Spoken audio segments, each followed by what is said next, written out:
મુન્દ્રાના Baroi road પર ફરી એક વખત અકસ્માત સર્જાયો. મુન્દ્રાના બારોઈ રોડ પર લાલ કલરની બ્રેઝા ગાડી ચાલકે નશામાં ગાડીને રેલિંગ સાથે અથડાતા રેલિંગને તેમજ થાંભલાને નુકસાન પહોંચ્યું હતું. મળતી માહિતી મુજબ નશામાં ધૂત ચાલક કસ્ટમ અધિકારી હોવાનું જાણવા મળી રહ્યું છે.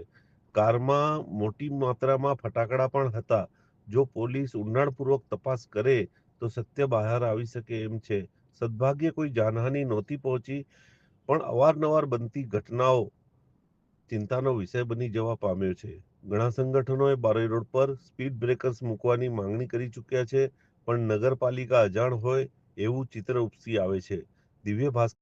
મુન્દ્રાના બારોઈ રોડ પર ફરી એક વખત અકસ્માત સર્જાયો. મુન્દ્રાના બારોઈ રોડ પર લાલ કલરની બ્રેઝા ગાડી ચાલકે નશામાં ગાડીને રેલિંગ સાથે અથડાતા રેલિંગને તેમજ થાંભલાને નુકસાન પહોંચ્યું હતું. મળતી માહિતી મુજબ નશામાં ધૂત ચાલક કસ્ટમ અધિકારી હોવાનું જાણવા મળી રહ્યું છે. કારમાં મોટી માત્રામાં ફટાકડા પણ હતા. જો પોલીસ ઊંડાણપૂર્વક તપાસ કરે તો સત્ય બહાર આવી શકે એમ છે. સદભાગ્યે કોઈ જાનહાનિ નહોતી પહોંચી, પણ અવારનવાર બનતી ઘટનાઓ ચિંતાનો વિષય બની જવા પામ્યો છે. ઘણા સંગઠનોએ બારોઈ રોડ પર સ્પીડ બ્રેકર્સ મૂકવાની માંગણી કરી ચૂક્યા છે, પણ નગરપાલિકા અજાણ હોય એવું ચિત્ર ઉપસી આવે છે. દિવ્ય ભાસ્કર.